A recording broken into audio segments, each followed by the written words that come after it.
The FREESEA Wavemaker powerhead creates a broad, rolling current that keeps debris suspended and helps aquariums feel much closer to a natural reef environment.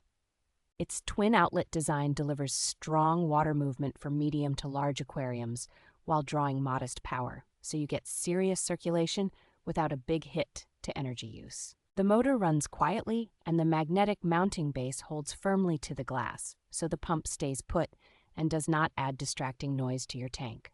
A fully adjustable ball joint lets you aim the flow exactly where your corals or fish need it, making it easy to eliminate dead spots and improve overall water quality.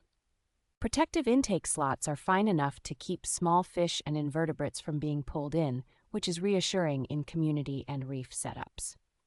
Durable, corrosion-resistant components make this pump suitable for both freshwater and saltwater tanks, and the manufacturer backs it with responsive customer support if any issues come up.